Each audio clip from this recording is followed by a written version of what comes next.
Now from Atlanta News First Plus, this is Sports Tonight.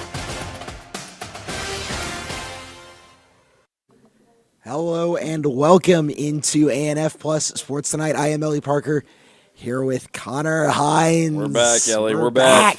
Back like we never left. How you doing? Doing all right. You Good. might be getting tired of us on your TV screens, but we can't really help that at this point. We've got Bailey Burmaster and Aaron Ladd up in Chicago for tonight's game against the Chicago Bulls. Mm-hmm. My Chicago Bulls. I am a Chicago native. Mm-hmm. But first, I want to talk Georgia Tech, because if you weren't paying attention last night, you missed one hell of an ending. Yeah, I mean, in my infinite, words of wisdom, I would say that this game was drunk. Drunk. This game was especially this fourth quarter, all over the place. I mean, it was cold. It was windy at Bobby Dodd Stadium. The Jackets with the chance to go undefeated at home for the first time since 1999, when Brent Key was a junior himself at Georgia Tech. This is something they have not done in a very long time, and they pulled it out, but it was not easy, Ellie. Let me walk you through this. It was 16-7 Georgia Tech at the half. No further scoring beyond. Excuse me, I'm butchering this. It was 13-7 Georgia Tech at the half. Another field goal made it 16-7 Georgia Tech. And then in the fourth quarter, C.J. Bailey pulls off a 28-yard run. That brings NC State within 2. It's 16-14 Georgia Tech. Oh, boy. Tech responds with a big turnover that turns into a Haynes King touchdown. It's 23-14 Tech.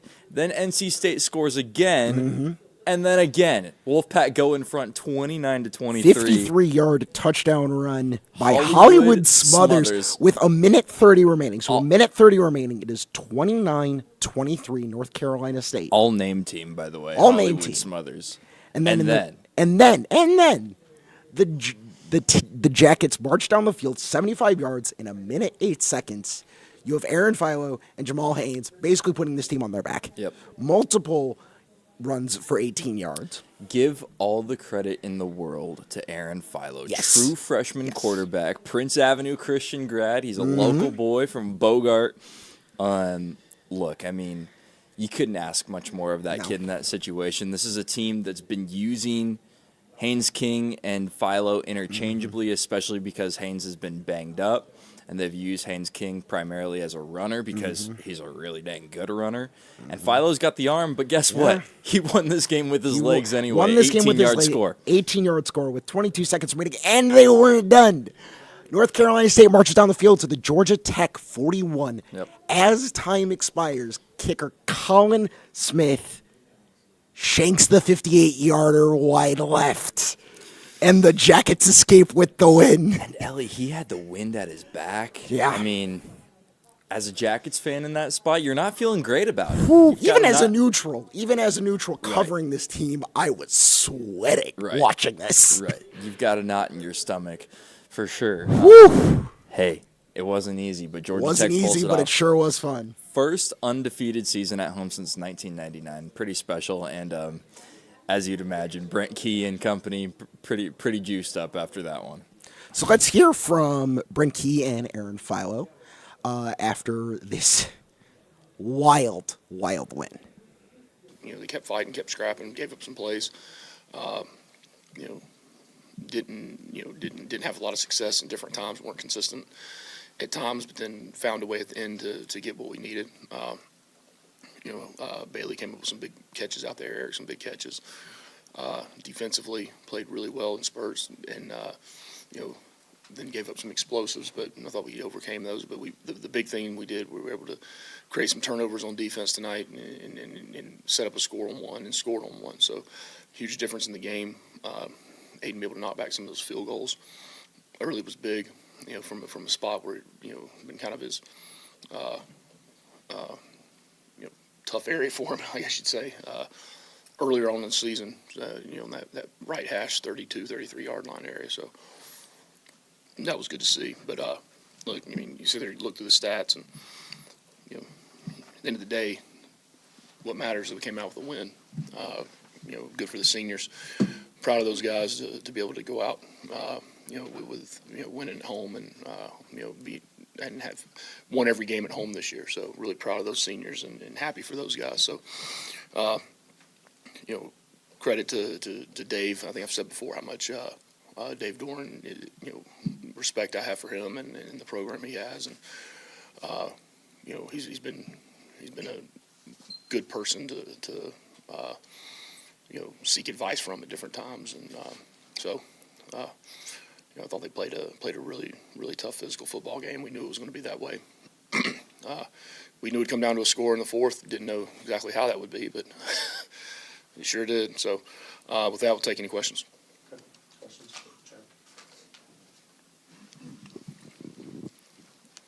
So Aaron gets the ball with 90 seconds to go. I mean, what's 90 seconds, one timeout. Just what's the look in his eye? I mean, what's the message to him? What's going through your head? Let's go play. That's the thing about him. I mean, Aaron has such a, he's a very focused young man.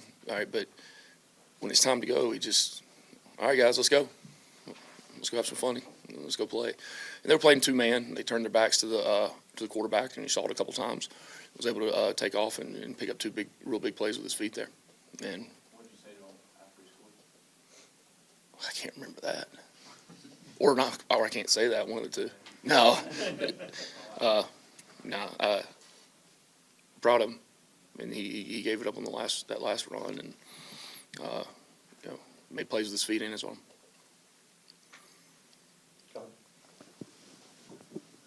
Obviously, 59-yard field goal, not typically a high percentage play, but what was going through your mind? Wind was blowing pretty hard, and the ball was booming quite a bit for both kickers. Just what was going through your mind when they lined up and attempted the field goal?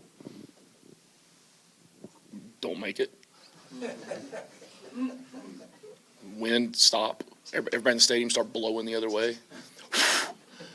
I mean, what was going through my head was really where was Zeke aligned? Was he aligned in the right spot? Would he have a chance to get the push we needed to get his hands up and get a hand on it? It kind of takes me back to childhood when you got the basketball goal and you're just practice making like the game-winning shot or whatever. I mean, it's a moment that you dream of. It's a moment that I've dreamt of, and to finally be in that moment, couldn't ask for anything more.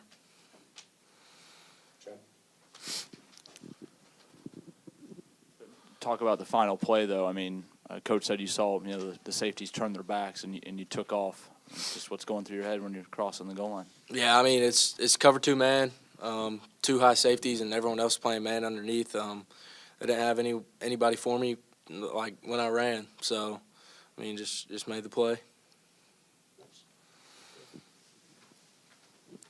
Now, Follow, you just mentioned obviously how your child you feel like prepares you. I want to actually kind of take you back, memory lane in high school. You won a lot of state championships there. Do you feel like playing in those big games and another big game that kind of prepare you for like that last drive and just your ability to play and how you've been playing this freshman year? I definitely do.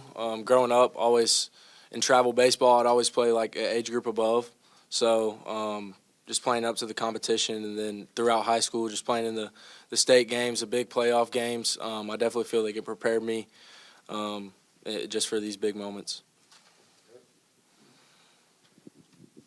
Haynes, just kind of take me through the mentality of the team when you guys have the ebbs and flows of that fourth quarter. So you had some highs and you had some lows, but what was the mindset of this team in that fourth quarter specifically? Pretty much just find a way, come together, find a way, and it just shows the kind of grit that we have as a team. Things are going bad, like we were up, ended up stalling out on offense, not getting anything, not converting in the red zone, stuff like that. And, they ended up coming back and taking that lead, and just the grit and determination and maturity of the whole team just came together and just found a way at the end. Got to stop when we needed it, and we scored a touchdown when we needed it most. Haynes, you talked about, after the last game of, gutting it out and playing through pain and that type of thing. How are you feeling now, and, what's up with you moving forward? I'm feeling good. Just got to keep rehabbing and doing all that other stuff, and, my body's going to feel better each and every day.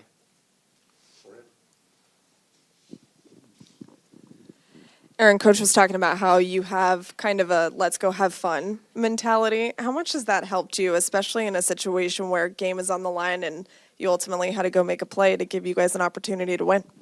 Yeah, I mean, it just kind of takes the pressure off. Football's a game. It's something I love doing. It's something I have fun doing every single day. And so just moments like those, you go out there, play the game of football and have fun, and it worked out.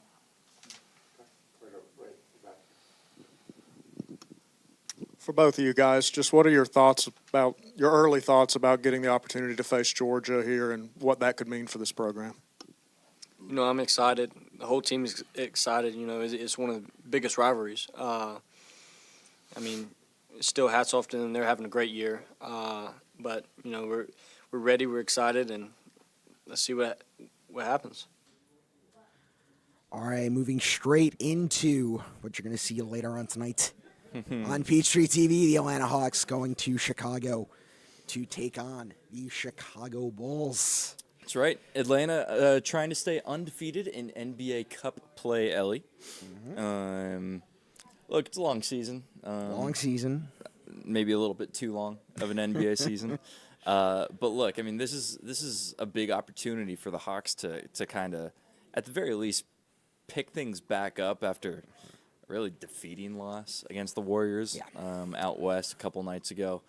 I guess the spin on that is that you see where you stack up against one of the best teams in the NBA, and the answer is not good enough great right now.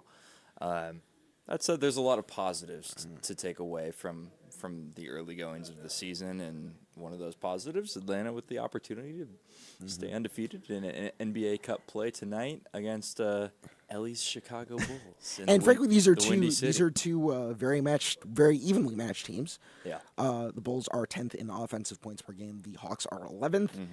The Hawks are 28th in points allowed. The Bulls are 29th, just ahead of the Washington Wizards. So you're playing against a team that's very similar in terms of where they're at right now. Hawks are 7-9. Bulls are 6-10. Yep. And they're both in this, 4 or 5 team group. It's really fighting for those 6 to 10 spots in the playoffs right now, although obviously that's quite a ways out. Yeah. But in terms of, you talked about where you stack up against the Warriors, this is going to be a very key game to see where you stack up against teams that you're going to probably be fighting against later on in the season. No doubt. And we'll see the Bulls come to State Farm Arena later in the season, but it's a good opportunity to see where you stand. As a lot of these games have been, Atlanta's kind of the way the schedule's panned out. They've played a little bit of everything so far in the early goings. So we're excited about this one. 8 o'clock tip-off over on our sister station, Peachtree TV.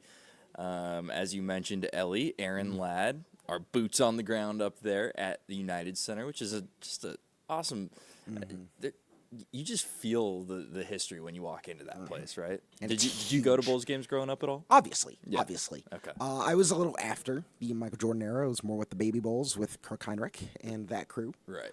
But, you feel the history. It's a big venue. You just feel the size of the place. It's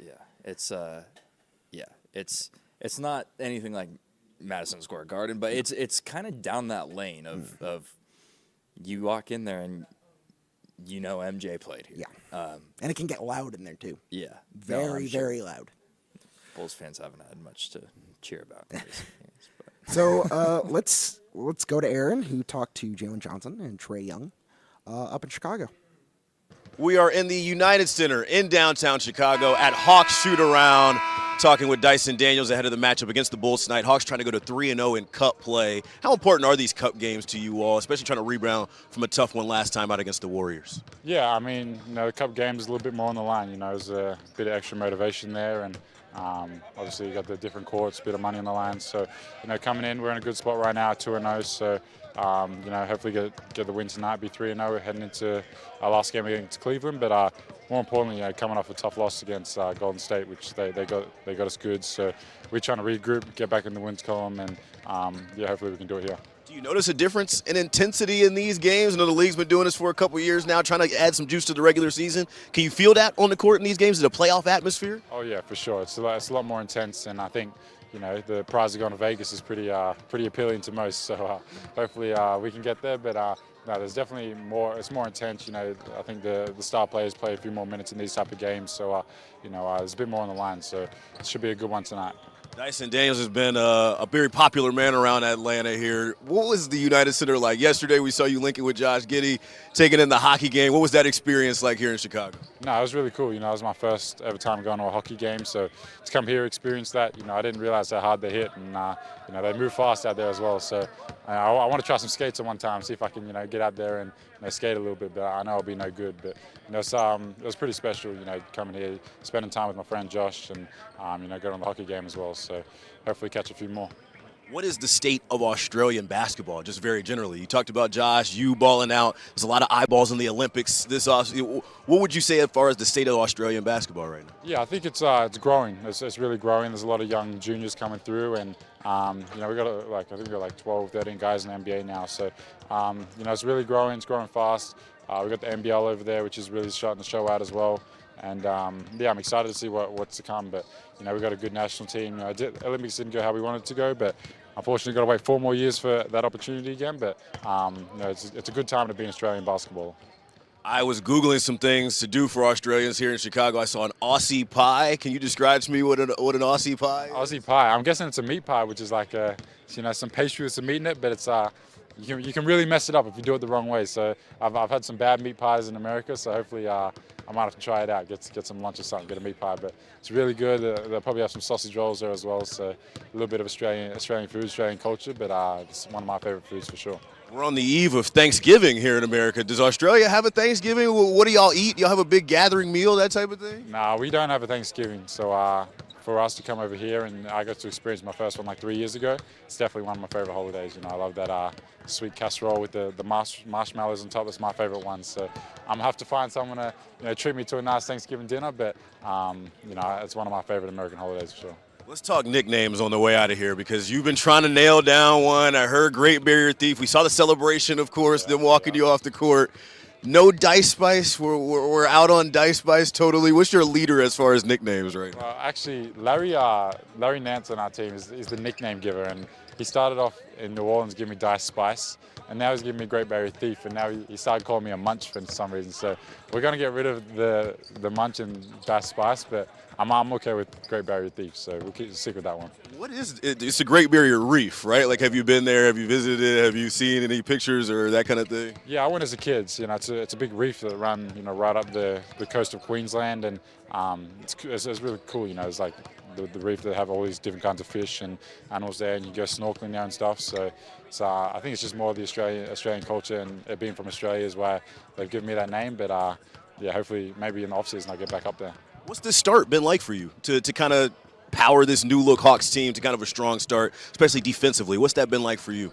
It's been good, just coming into a new role, new opportunity here in Atlanta, and I've just really thrived. Coming off a good Olympics, coming off a good summer, I wanted to really put my foot down this year and have an impact. And it started on the defensive end, but offensive games picked up a bit as well. So looking to keep that going, and hopefully, I've been working hard, this summer, and here with Coach B. Bailey. So looking forward to continuing to build, continuing to progress, and hopefully as a team we can put some more wins on the board. Let's finish with this one. Dyson Daniels, very gracious with his time here from the United Center in Chicago. What's it going to take to get a win tonight against the Chicago team at home in a game, as you mentioned, Cup night? Y'all are trying to stay undefeated. Yeah, Chicago, they're a good team. They play hard, they play fast. They got us the first time in Atlanta, so we know coming out they're going to be fast in transition. We've got to get back. We've got to take good shots, and we just got to play our style of play, and I think if we do that, we'll be fine.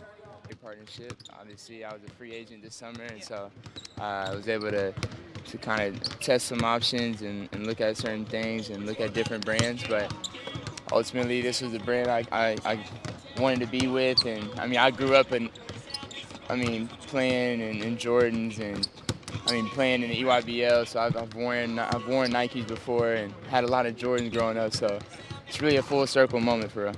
And I guess the big thing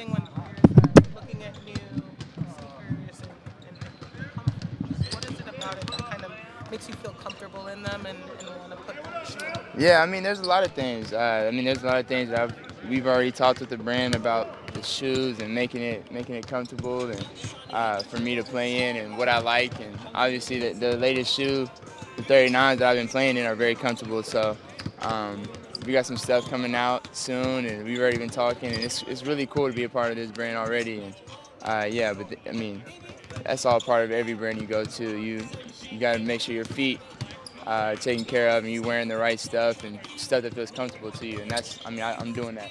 What kind of sneak peeks could you potentially give us about some of the things that you guys have been working on? Oh, nah, I can't do none of that. You know, I always got something coming up, so can't tell you anything. What was the process like trying to decide what was going to work best for you and your brand when you were deciding which brand to go with? I mean, there's a lot of factors that went into it. It's hard to really get into everything, but I mean, mainly I just wanted to continue to move forward in an upward direction, and I felt like going to this brand is doing that. So there's a lot of factors that went into it, but this is ultimately the main reason. The news coming out today, is it planned purposefully to be doing it here in Chicago in the house that Jordan built? You got him here in the United Center? Yeah, I mean, I don't know. I mean, you can kind of make the assumption.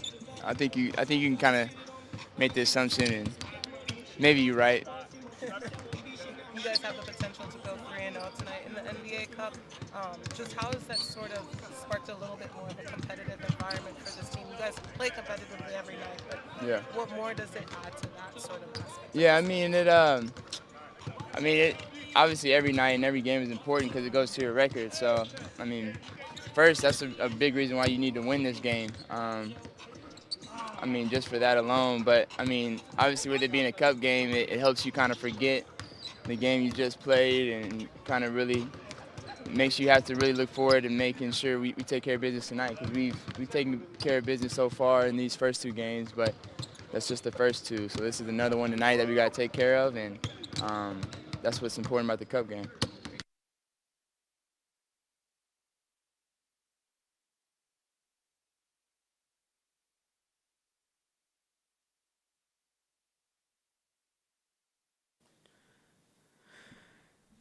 All right, 7:30 on Peachtree TV. Tip off at 8 o'clock. 8 o'clock on Peachtree TV. Gonna have some pre-show entertainment if you're tuning in on Peachtree. Going back to last night, we talked about Chris Sale winning the Cy Young Award, and as that broadcast was happening, and we're handing out the Most Valuable Player awards. No surprises here. Shohei Ohtani wins in the National League. Aaron Judge in the American League. Both win unanimously. No surprises on either front. Ellie, do you think it's interesting that, baseball is such a sport where we love to talk about, just the breadth of talent, because the rosters are big, there's so many talented players. We're in an era of stats and analytics where so many players have an opportunity to kind of, show off, basically. Are you surprised that after all this is said and done, we still have two unanimous selections? Aaron Judge and Shohei Ohtani. I mean, the biggest of no-brainers for both leagues. Because they were, apologies to any Royals fans watching. Right. They were far and away the best players in their respective leagues. Yeah. Well, and in the case of the Royals, Bobby Witt, unanimous second place, right? Yeah. So there's really no discrepancy, however you slice it. Yeah. So I think it's interesting. I think it's interesting that, with how many talented players and talented candidates for this award year after year, but that it's still chicks dig the long ball, and the two biggest hitters in both leagues are. I mean, let's be real. Shohei Ohtani is the best player to ever pick up a baseball bat. Yeah. Like, I think we can say that at this point. He is the greatest player in baseball history. I genuinely think that is something we can say. And it's so hard to compare eras because the sport is just technologically so different than it was. Dang if baseball doesn't try. There are so many different stats that try to average out eras and ballparks and try to make it as neutral as possible. And no, it's still hard to compare eras. I was talking about this with, some friends recently. How many players from, pre-integration or, prior to 1969 when they lowered the mound, how many players would really translate to today's game? Right. 5 or 6. Yeah.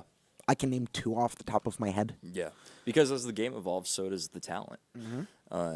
So I think it's an interesting conversation, but yeah, I mean, you got to say that Shohei is kind of the guy right now. Is at the very least up there. I am comfortable saying he is the greatest player to ever lived at this point. Heard it here first. No, you didn't. You definitely did not hear it here first. All right. Question of the week. Yeah, what you got?